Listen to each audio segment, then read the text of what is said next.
Come with me. Come with me to discover the secrets of how thoughts become things, and we will manifest like never before. Come with me, and we'll discover a secret so powerful that will take you far beyond your dreams. Come with me on an unforgettable journey. Come with me. It's already yours. Get ready for this adventure, and I'm thankful for today that you found us, so get ready. The time is now. I'm Zelda Kelly. Welcome to Secrets, Laws of Attraction.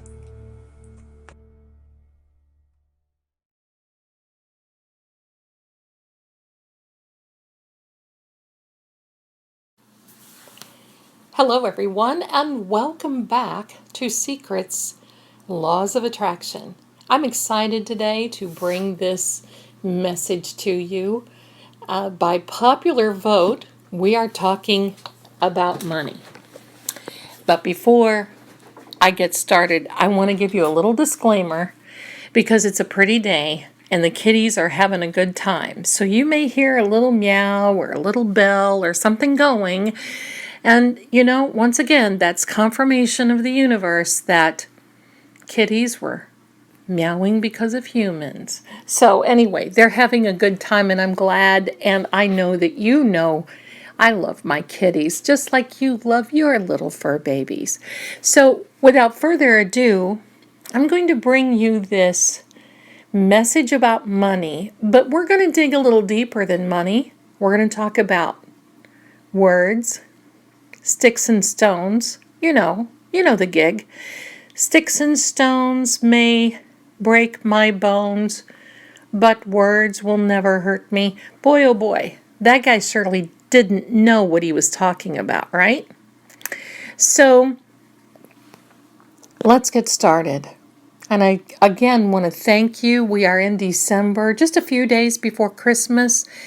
I really wish you all the best and really a lot of good cheer and well-being for this Christmas. And now, let's talk about the Benjamins. We're going to talk about the bacon and the beans and the dough and the G's and the lettuce and the moolah. We're going to talk about the bread and the bucks, the cash and the C notes, the capital, the cha-ching, the clams, and the dead presidents. Isn't that hilarious? Those are all the slang. And there are about 100 slang words for money. And I don't know who coined this. Get it? Coined? Yeah, okay, Zelda, don't quit your day job. But we've got a lot of different sayings, a lot of different words for money, yet we take it so seriously. We know that money is something, as we say, oh, we need it. We need. Well, God knows you need it. God knows your needs before you need them. So let's talk about the laws of attraction. And somebody came to me, it's been a while ago. And I think they were mad because I was teaching on the subject of money and how we should change our perspective because money is really energy, right? What's behind it? Now think about this. When you send money on Venmo and PayPal and Cash App and Chime and whatever else is out there, do you actually see the money? Or is it a number that just kind of magically appears? We're just passing around these numbers. Isn't that something to think about? What's behind it? Now, obviously, it's coming out of your bank account, but think about that. Think about that for a minute. That is energy that someone's sending to you. And this person, it's been a while ago that I think was a little perturbed that I was maybe making even light of money, said, Well, money isn't everything. For those of you who feel that way, you're shopping at the wrong place. I'm serious. Because money can be everything. And why do I say that? Because one of the things that you want to do, and when you're asking for money and a blessing and wealth, and to me, wealth beyond measure is not only money, but it is also family and friends, of course, your health, and all the good things that we could possibly have here on earth, and even more than we expect to have. But we should be praying for really, really deep pockets to help those who really have the need, for those who need a blessing, for those who don't eat today, don't have that cup of coffee today. It's funny because I want you to know I zipped through McDonald's today just to grab a mocha frappe. And I get up to the window and the gentleman says, "Oh, that lady ahead of you paid for yours." And it is just such a blessing because I can tell the countenance on my face when someone does that, because it is more than a blessing. For me, it certainly is going to be a blessing for her. So in turn, I did the same for one of the people behind me. And I'm sure that one of those people did the same. And that's how you pay it forward. And I'm not saying that because I'm not bragging. I'm saying that if you can afford to do that, that is wonderful. And when I'm saying if you can afford, because I'm going to try to get you off of these mindsets and these words that we are taught. I think all of this started way, way, way, way, way back when families didn't have money. They didn't have a lot. They lived off the land. They scraped and they saved for shoes for the winter, for the kids, and that's all they could do. I get that. I get it. But I think someone came up with this because I think it's an excuse. And I don't mean to offend anyone by telling the truth. And because it's the truth, I guess I have to just take that chance. And I hope you're not offended. But I want to open up the eyes of everyone out there. Many times, not too long ago, I heard, "Yes, but Zelda, I need money. I need money." But you know what? Money is not everything. Money is just something that I need to live. Money is something that I need to buy my wife this. And money is... And about 15 minutes later, he ended this whole little saga with, "Well, that's biblical." I'm like, really? Okay, what is biblical? Well, the money is the root of all evil. Don't you know that? Money is the root of all evil. Well, I'm here to tell you, my darlings, he picked the wrong person to get into that. So here's the truth. For those of you who have this concept in your mind and it's conflicting you because you want money, you want to be wealthy, you want to help other people, and we should help the needy. That's what we're here for, to be of service of others. And yet we have been given this mindset, this conflicting mindset of, but no, that's biblical. Well, let's talk about what else is biblical. But that's a different show. I'm going to read this to you, and it's from the King James. The reason I read from the King James is the closest translation to the manuscripts. The manuscripts were written in Greek, Hebrew, and in the Chaldee or Aramaic. These were translated in 1611 by King James the First. King James made sure he had translators and transcribers of all languages there. This was a huge task, and the reason that he did this, because back then only the elite were given Bibles, and those who were not in that elite category could not get a Bible. They were taught by clergy, and they only had that to go by. They didn't have anything else to go by. So King James, and one of the good things that he did was say, look, this is for all. This is the Word of God. It's for all people. So in 1611, he got together these people, gentlemen, transcribers, translators of all walks of life and all languages, and they went through the manuscripts. And from what I understand, it was a very daunting task because, like the English language and many other languages, there are some translations of words that can go in either direction, and they really had to decipher what the word meant. Now, in the beginning of the 1611 Bible, King James writes, look, we've translated this to the best of our ability. But remember, the translation is from man, and you have to pray. Basically, I'm paraphrasing now. You have to pray to make sure that you come to your own satisfactory conclusion of what this means.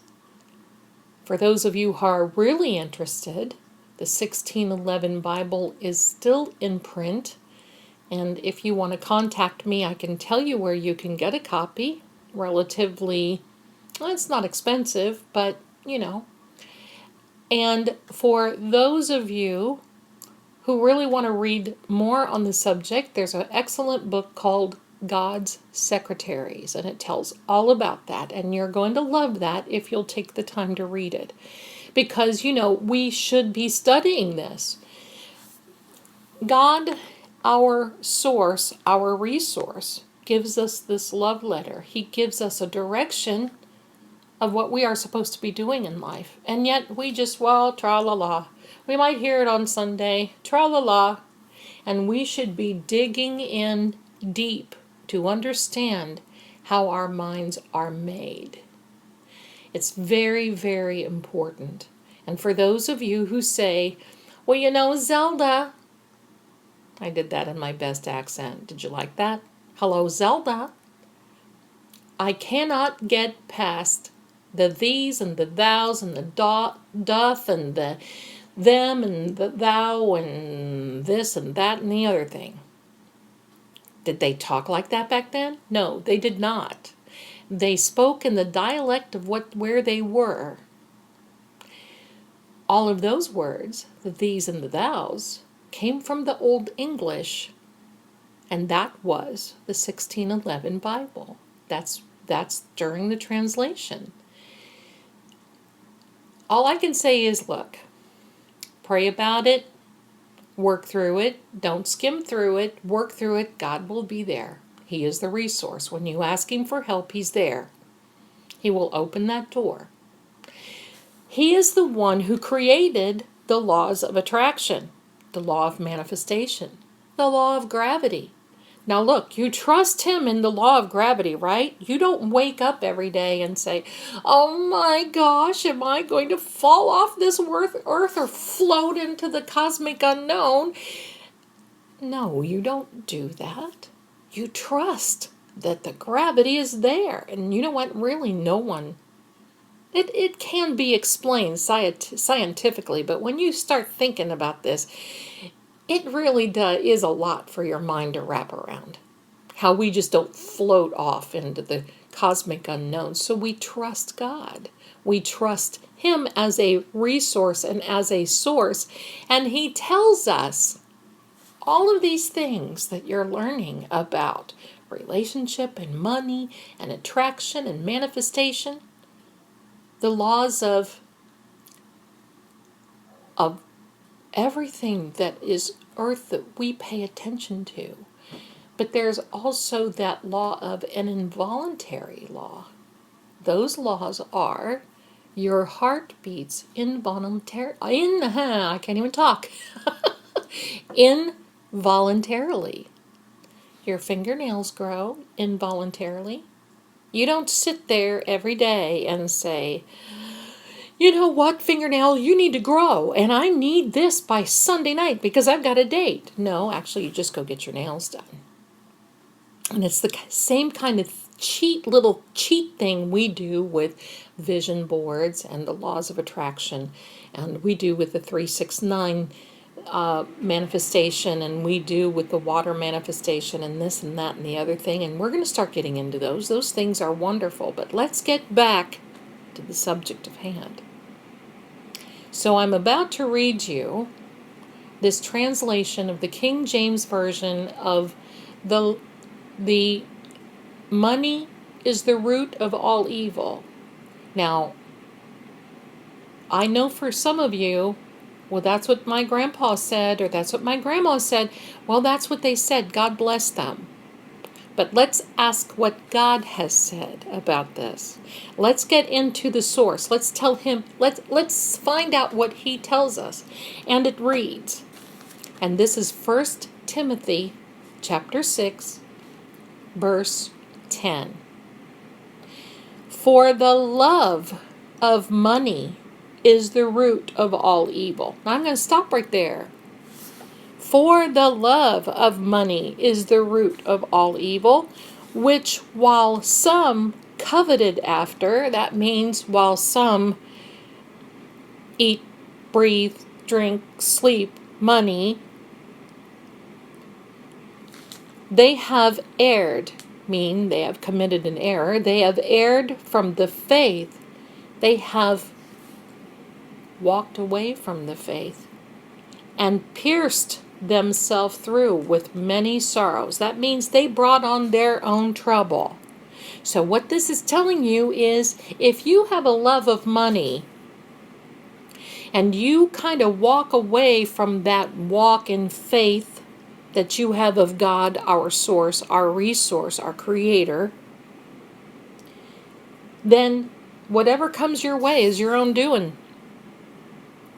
That means if you get pierced through themselves, if things come through and they hurt, you lose money, you lose relationships, you lose your material things, you cannot blame God if you have a love of money. Now, I'm going to tell you, I don't think anyone who is listening to this today has a love for money to that regard. You don't worship money. That's what it's saying. But here's something that's really interesting, because the book of Timothy was in Greek manuscript, and where it says, they have erred from the faith.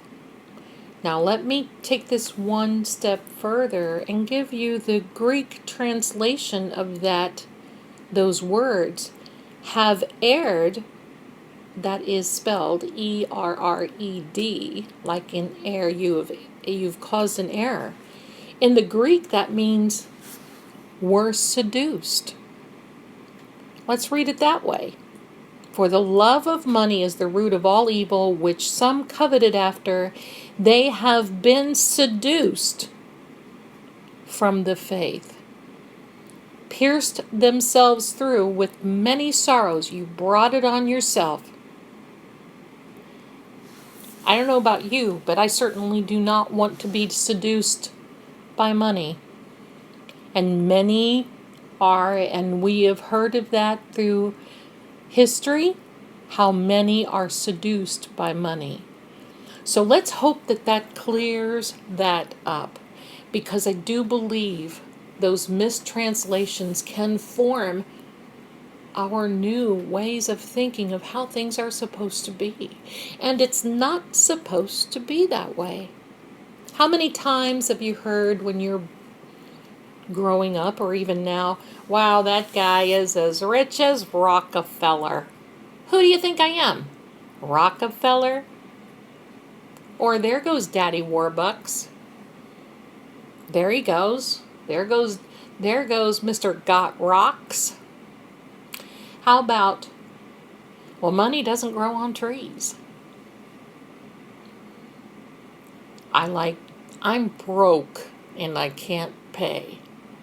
Now look, I've said these things and I had to learn the hard way. And I don't want you to learn the hard way, so I'm thankful that you're allowing me to bring you this message. So what does this mean? Okay, Zelda. Okay. So now we understand where a lot of this is coming from. And again, I believe it is an excuse for people to remain broke. I don't know why it is a mindset to feel that those who really teach the Word of God, now listen what I'm saying, for those who really teach the Word of God, if you are in the clergy or if you teach the Word, now you're supposed to stay broke. Why? Why? Jesus didn't say that, neither did God.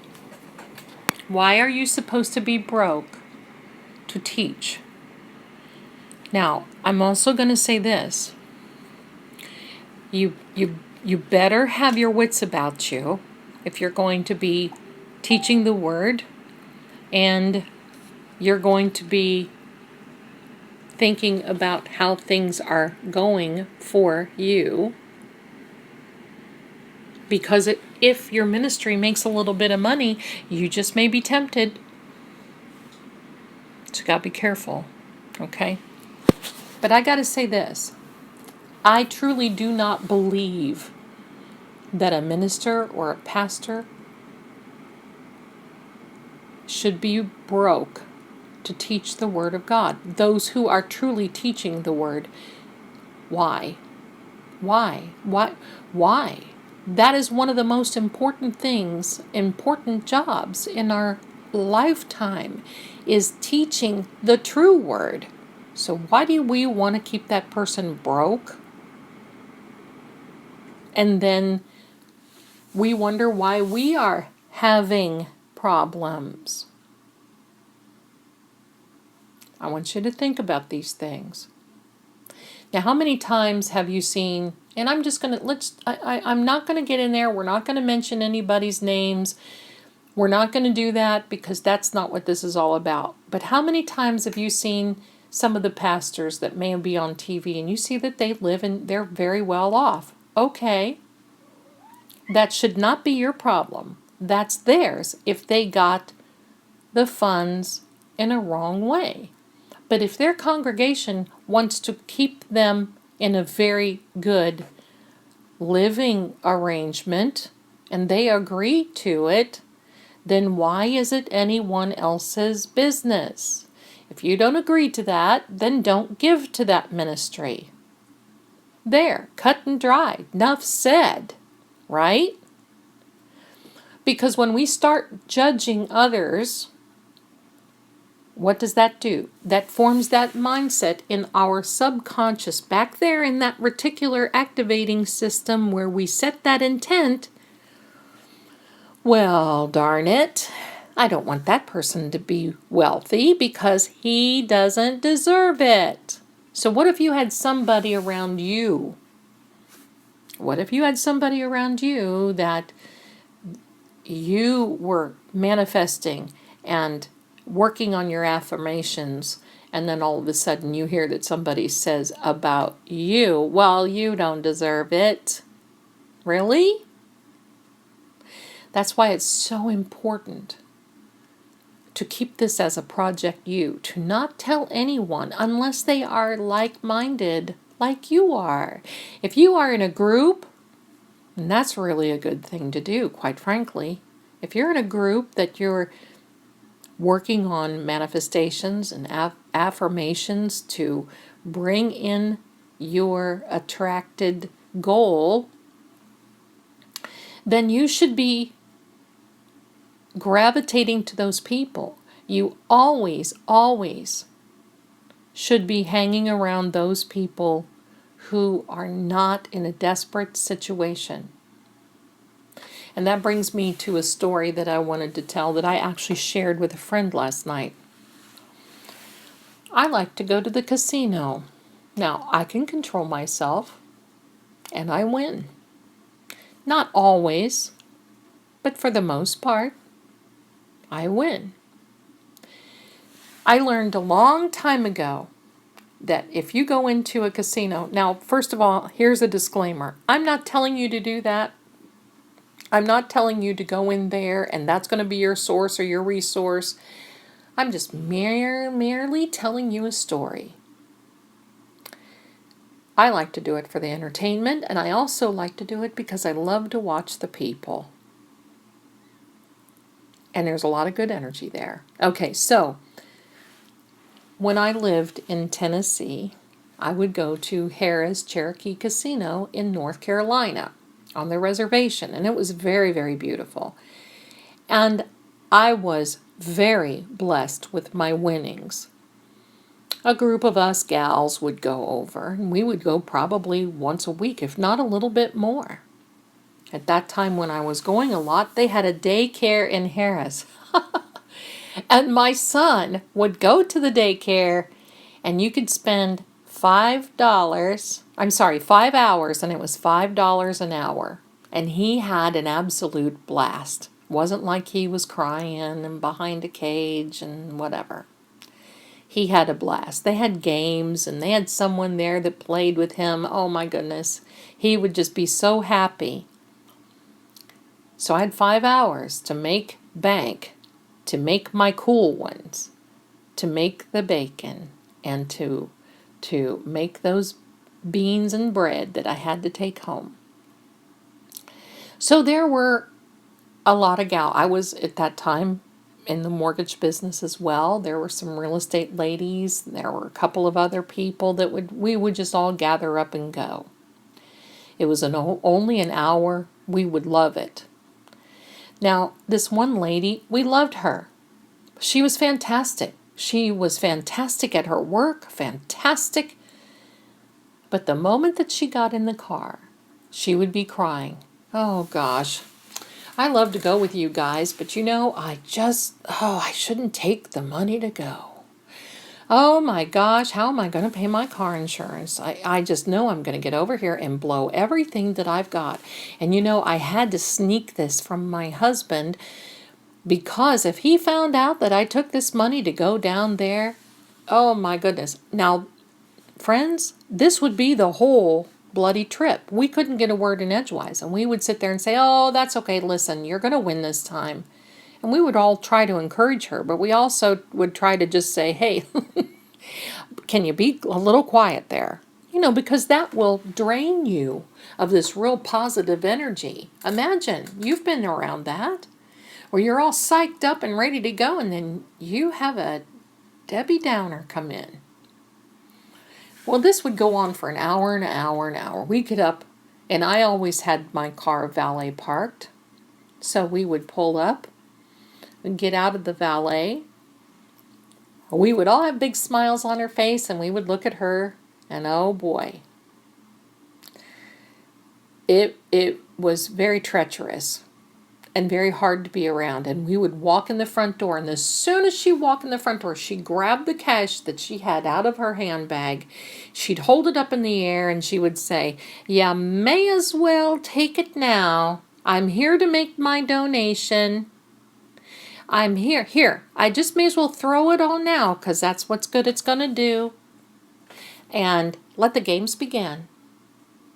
Well, at this point, none of us would really even want to be around her, because she would sit at a machine and she would just shake to put a $20 bill in there.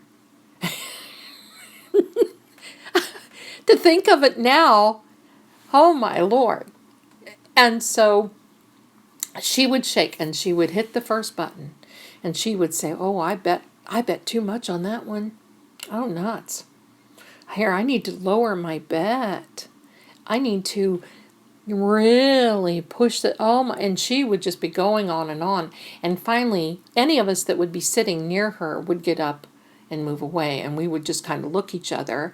And then she would be sitting there in the row of machines all by herself. And the next thing you know, within probably 30 minutes, 45 minutes of us being there, she would come find us crying, oh my gosh, I'm broke. I blew all my money thinking that I was going to, and I knew I wasn't going to.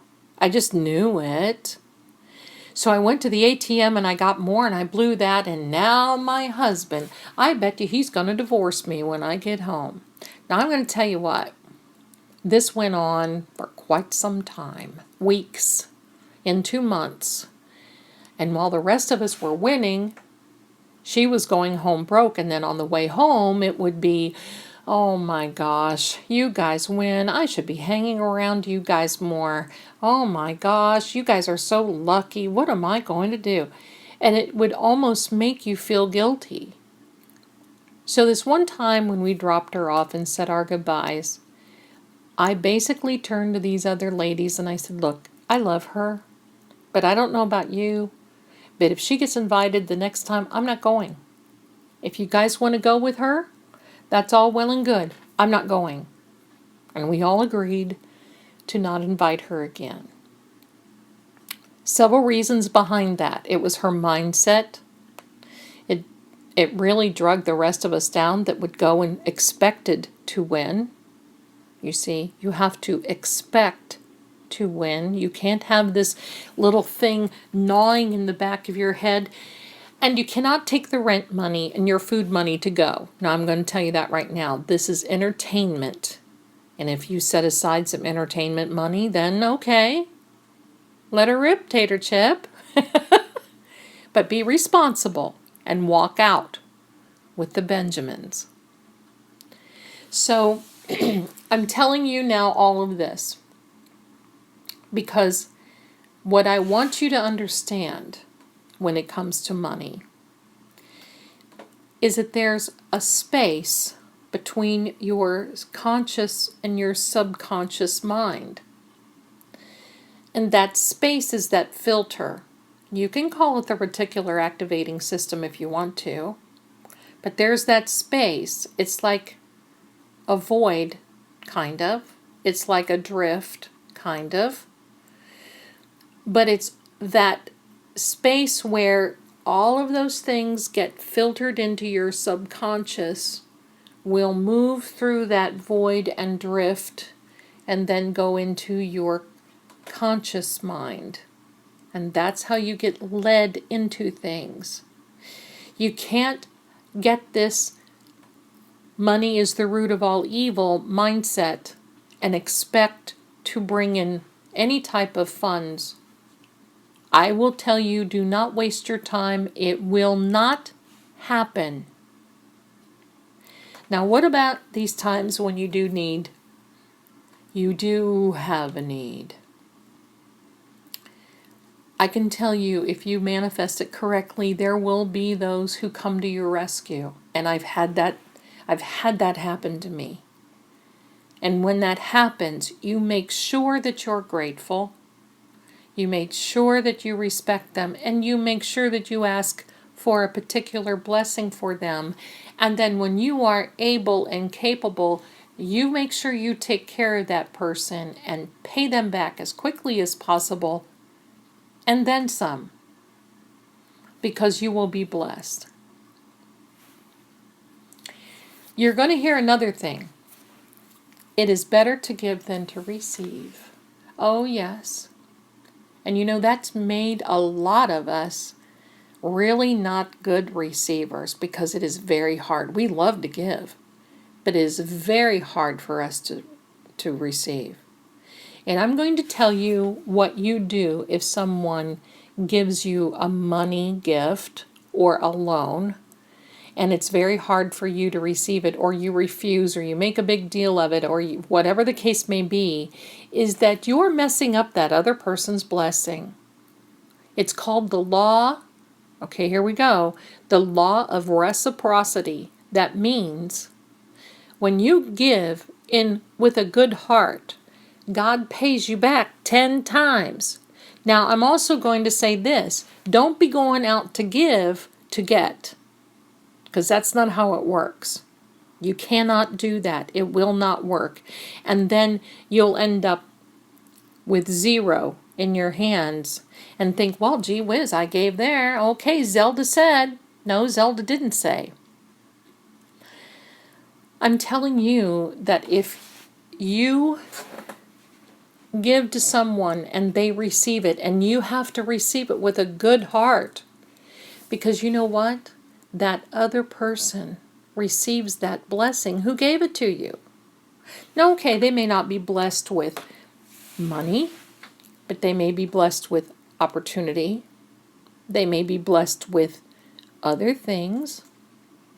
And that also brings me to this. While you are manifesting whatever amount of money that you want, and believe me, I have manifested thousands. And we'll get into that one in another episode. But when sometimes you'll manifest that opportunity to save a little money. As an example, you may have someone call you up and say, you know what, we want to go out tonight. We want to go to a movie and it is our treat. Now, what are you going to say? No, I'm embarrassed because I can't pay. Well, they're not talking about that, so don't bring that up. If someone calls you and they say, I want you to go with me and it's my treat, it's not because they feel sorry for you or they think that you're broke or they think that you are a loser. Maybe they just love to have your company. Did you ever think of that? Did you ever think that they would just love to be with your company and see you happy and do something for you? So don't lose that mindset when you are manifesting and when you are attracting. Okay, so Zelda, get to the point now, right? Here's what we do. We have to write down a list. This is number 1. Of all the words that we no longer use. And I'll tell you why. Your brain, this computer, your brain, that brain computer that has that space in between your conscious, your reticular activating system, and your subconscious, does not know the difference whether it is good or bad. So if you are affirming something and you are attracting and you are manifesting and you use these wrong words, if you are expecting the universe or even your mind to discern, oh, well, no, that's not what I meant. Well, you better get with the program, and no pun intended. Think about this. I'm sitting here and looking right at my laptop, and I've got my phone in front of me. I've got another laptop to the side. They have no feelings, and neither does money. There is no emotion. Zero. You're dealing with an inanimate object. So what you put into that computer when you upload a program, or when you go onto Facebook, or when you go into some other social media, your computer doesn't look at you and say, now hold on a minute, did you really want to go to Instagram or would you rather go to Facebook? It does not have the ability to make that decision for you. So you have to think that is how your mind works. That is how this law of attraction works. It does not have the ability to discern. Think of the laws of gravity. Does the law of gravity have the ability to discern whether you are sticking to the earth or a car? There's no discernment. It's all. It is all. It's the same thing now with money. There is no discernment. You either get it or you don't. Now, sometimes it will take longer than you expect. And I'm going to say that I myself have been in those situations where it takes longer than you expect. You have to understand that if there are others involved, if there are companies involved, or there is something else involved, then it may take longer because you're dealing with other people's free will. Get it? Get it? So if you are asking for money from a particular source, if you say, well, you know what? I want to be rich, so I'm going to go win the lottery. You may be waiting a while because you've just told the universe and God the source you want it to come from. If you say that, or you say, well, I'm going to go to the casino and I'm going to win this amount of money, then you've limited yourself. You actually have tied the hands of God, and you have limited your resources through the universe. That is very expensive lesson to learn. So what do? When we're manifesting money, the best thing to do is write it down. I have XYZ money. That's what you write. I have X. Be specific. If you need $2,500, I have $2,500 in my bank. You don't say, I have $2,500 and it's going to show up from Uncle Ross, who's going to talk to my ex-mother-in-law, who's going to tell me through my ex-brother-in-law, who's going to tell my ex-mother-in-law. Good grief. How can the universe keep up with you? Because you feel that you have to manipulate it because you cannot fathom that there is something out there that's going to make this happen. And you're going to have to clear that block. And when you clear that block, money comes easily and you will become a money magnet. So you write it down. That's what you do. You write it down. It works. You speak this into an existence. I have $2,500. Today I have $2,500. Something has found value in me. I have $2,500. I'm so blessed. I'm so grateful. I'm so thankful. I have $2,500, or whatever the case may be. The words you do not want to use, and this is what you write down, because you're going to have to start going over your notes. You can't wing this. And I think this is why a lot of you, and I've been there, have gotten frustrated. And it's because we just think, well, I've heard that once. I heard Zelda. Okay, so now what? Now, 15 minutes from now, you're going to be using these words that you should not be using. Remember, sticks and stones will break my bones, but words will never hurt me. Ha ha, does not know about the laws of attraction. How many times, I'm going to say this, side trip here, how many times have you heard someone that was abused that said, I would rather be beat up than have someone talk to me the way that person did? Because it is very hard to recover from words, especially when you care for someone. It's extremely hard to put that out of your mindset. Okay, so here we go. Here are the words. I hope you're writing this down. I need, I want, I'm broke, maybe, I hope, I wish, I sure hope so, I can't, someday, won't. Here's a big one. I'm trying. You're going to have to replace those words in your category if you're wanting money. If you are manifesting money. I'm saying wanting because I'm trying to get this through to you.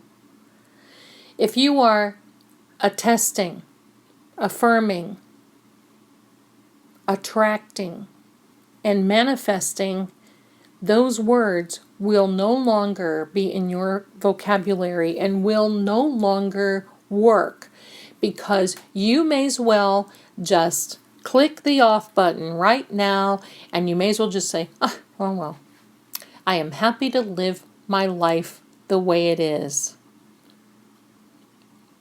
You're going to have to get off of this mindset of money is the root of all evil. I don't need a lot of money, but I need money, but I don't want to be rich. That's one of my favorites. I need money, but I don't want to be rich. Why not? Gee whiz, think of all the people you could help. Why not? Somebody down the road needs their car fixed. You could just pony right up and say, there you go. Don't worry about paying me back. Pay it forward. Use your car to give other people rides. My goodness, why wouldn't you? I'll tell you why we wouldn't, because we have this mindset that if you're rich, you're evil. Rich equals evil. No, it does not. Stop it. Stop it. Stop it. Stop it now. I'll tell you this. The moment that you become in service of others, and you get off this mindset, and you start getting rid of these words, and you really, really now are into it. I know this is coming. It's called gnosis. It's the ability, it's the law of knowing. It's called gnosis. I know deep down inside. And don't give me a hard time out there, my darlings, because I love you. And I'm going to tell you this. You certainly use that when you want to predict a negative situation that's coming. I have to ask you, why is it that you know all the negative, but yet all the positive, you're just out there floating in the cosmic unknown like there's no gravity and you don't know nothing? How many times have you called, or someone has called me and said, oh, I just know this guy isn't going to come back. Well, I just know that was going to happen. See, that was bad and I just knew it. Well, why can't you say, this money came in and I just knew it? Why can't you say, this money arrived and it is a total blessing, and now I get to bless somebody else. Even if you take $10 of it, right? $10. Even if you take $10 of it and give it to somebody else, that might make somebody's day. So why wouldn't you want to be rich? Sure. Now, there is a time when enough is enough. And you'll know that. But don't declare what you don't want before you have it, because you won't get it. If you say an open statement like, well, I just don't want to be rich, well, the universe looks down at you and says, well, your wish is my command, because we had a much bigger plan for you. And if you just really don't want it, that's okay, because somebody else can use it. You have to start thinking about what you're saying, about what you're doing. The thing behind it is the action. It is that knowing. It's the gnosis. It is that knowing beyond the most powerful belief that you could possibly know. You know it's coming. Those people who win the lottery know they're going to win. It's a matter of time. And yet we always have our hands up. But when am I going to win the lottery, Zelda? I don't know. I don't think you are. Well, gee whiz, thanks. No, it's because you have to have the right mindset going forward. This is something that you can actually manifest, winning the lottery, and many do, if that's your gig. But why don't you really put that wonderful thing out there that says, that wonderful thing being that affirmation and that statement, where you are affirming and you are attracting your funds and saying, I just know I'm going to have that $2,500 in my bank account. Now, I've manifested $25,000, not this year, but last year. And it took about 2 weeks. And I actually did a water method, and we're going to go over that one in maybe our next podcast. But I did a water method with that, and I spoke it out. I will, and that it came in to the penny. I will have $25,000. I will have $25,000, and I want you to know at that time, I had absolutely no clue where it would come from. So believe me, it felt very good to believe that it was going to come from somewhere, because I knew that if I believed, that sets that frequency in motion. Here you go. It's that vibration, that frequency that you send out into the universe, and that makes you a magnet. So I used the water method. Within 2 weeks, I think it was 10 days, I had a client in my other business call me and said, Zell, this was like January 13th. And he said, about a week and a half ago, he said, I had this unexpected closing of this transaction. And he said, I know that you worked so hard. You and your team worked so hard.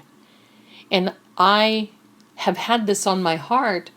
And I'm sorry that it took me a little while to call. But about 2 weeks to 10 days ago, it all of a sudden just popped into my brain. And it took me a little bit to find you, but here I am.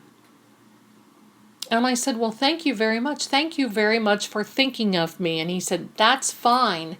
Where would you like me to send it? And I told him. And he said, well, I really appreciate you. You are such a hard worker. You have brought value to me. And he had stated to me all these statements that I stated. And I'm going to tell you, even me, yes, I stood there kind of paralyzed thinking, holy moly, I spoke these things. I bring value to my clients. I am the one. I am the one who is worth what I am paid plus more. And everything of those statements he was saying to me. And then I really didn't want to ask him. Because you just don't know. You don't know, oh, well, okay, it could be $10. It could be whatever. A couple of Benjamins. It could have been whatever. And he said, by the way, I'm sending you enough that if you have someone else that worked alongside of you, that you could both benefit from this. Now, once again, there's those words. I am a benefit to my clients. I bring value. So he was spitting all this out, and these were the words that I spoke.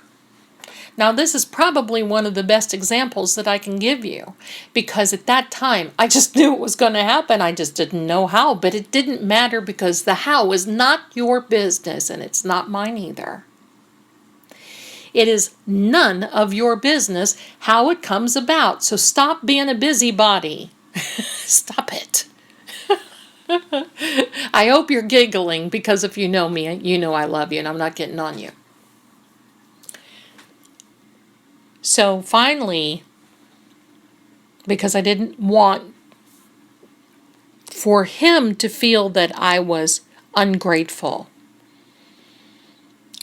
and I'm sitting here thinking, how am I going to ask how much this is? And finally he said, look, I just want you to know that I am a continued client of yours. And this $25,000 that I'm sending you tomorrow when the bank's open will show you how much I appreciate you. I'm telling you, I had to go in the living room and sit down.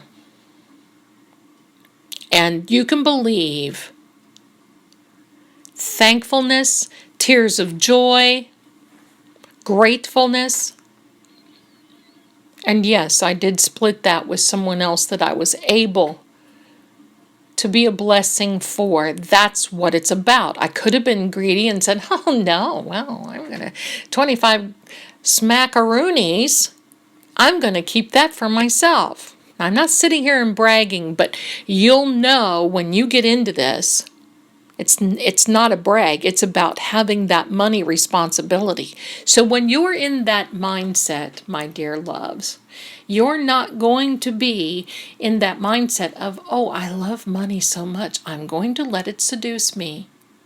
No, you're going to bring it in. Write it down. Think of it. Know of it. Get rid of those words. Throw those things out the window. You don't need it. Be strong. Stand up. Have courage. Be brave.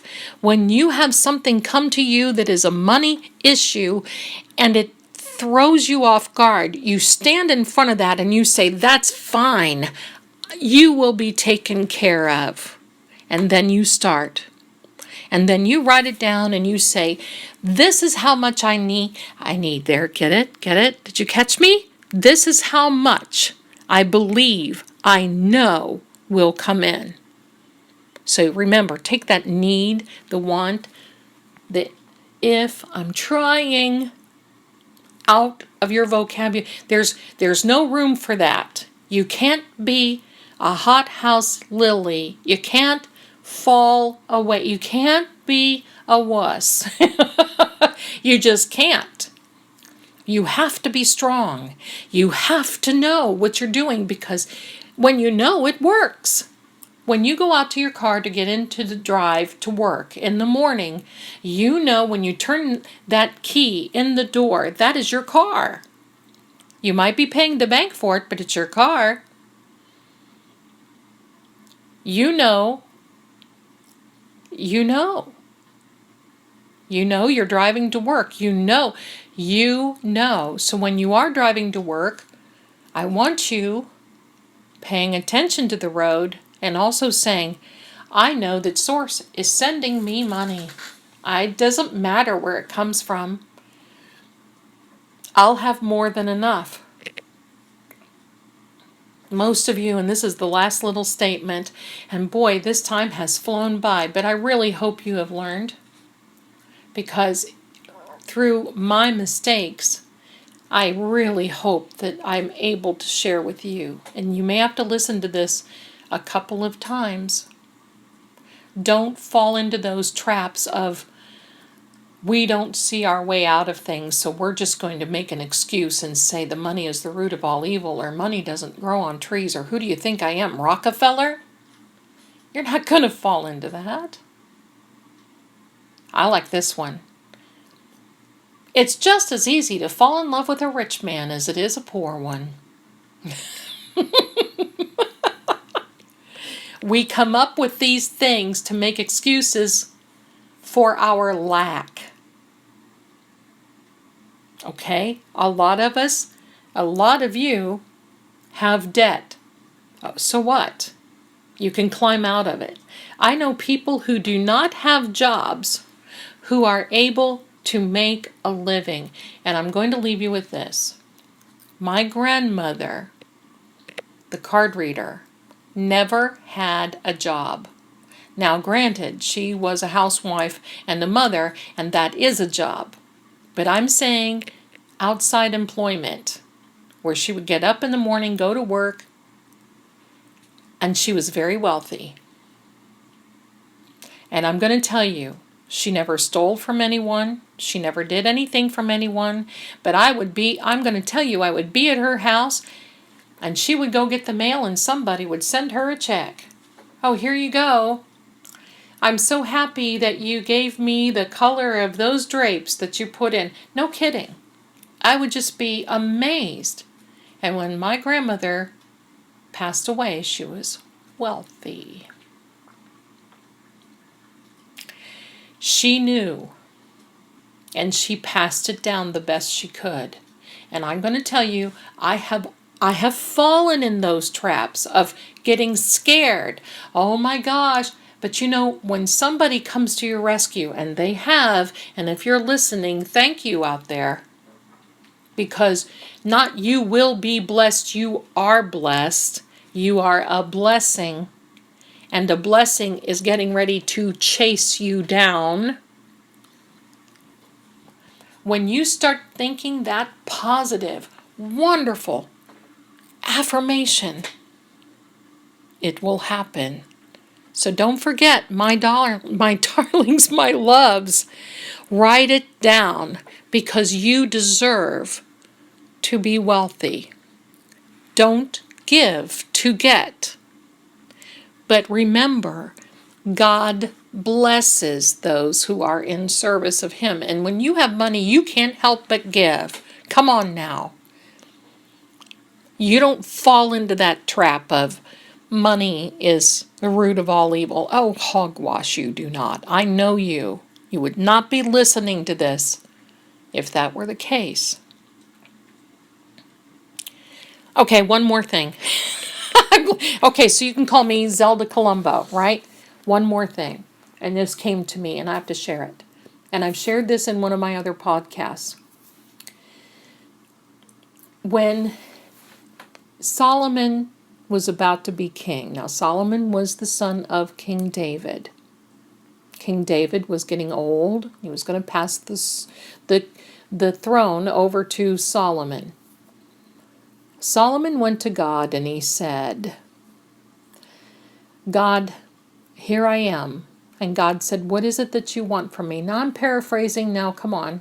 Let's not be a purist and hold me to all that. But I'm sharing this because I want you to understand the level that they were on.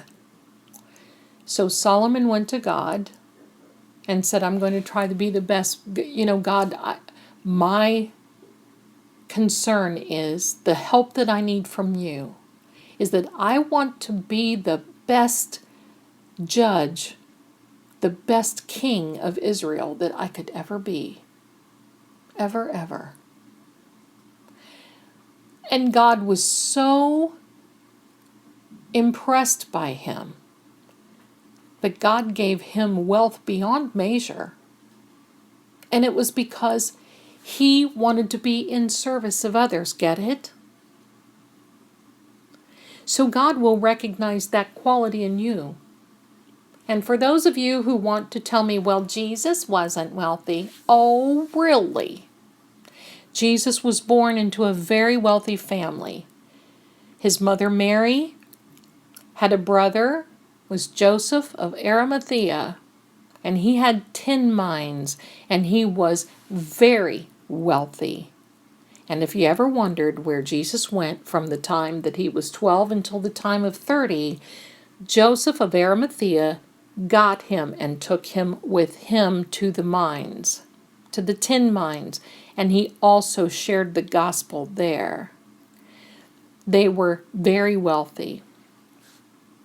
It was Joseph of Arimathea who paid for those burying cloths that wrapped Jesus. So let's not get stinky here. That's not an excuse. If you're a believer, there's no excuse. Jesus doesn't want you poor. You can't do anything when you're poor. Why would he want you to be poor? The idea is he wants you to bring people to him and to in service. So why would someone look at you poor and say, gee, I want what he has? Come on now. So I'm going to leave you with this. I know each and every one of you are going to write this down. And I know each and every one of you are going to be manifesting funds, money, moolah, cash, beans, cha-ching, clams, dead presidents. You get it. We're going to coin those phrases. I know each and every one of you are going to do that. Money comes easily. You are a magnet for money. Congratulations. And stop thinking of those words that are going to hold you back. Now we're going to go to this very special message and then we will close out.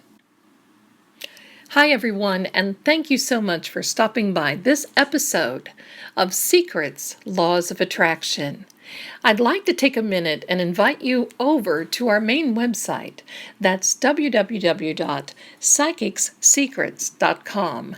That's www.psychicssecrets. There's 2 S's in the middle now. psychicssecrets.com.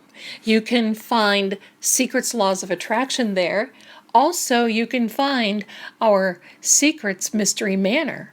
That's really a lot of fun to listen to, and we talk about ghosts and paranormal and oddities and sometimes tragedies. But stop on over and you can listen to that as well. There on the website, you can find our blog and the many very experienced advisors that we have. You'll see me there. I'm extension 11, and we're all glad to help you 24/7.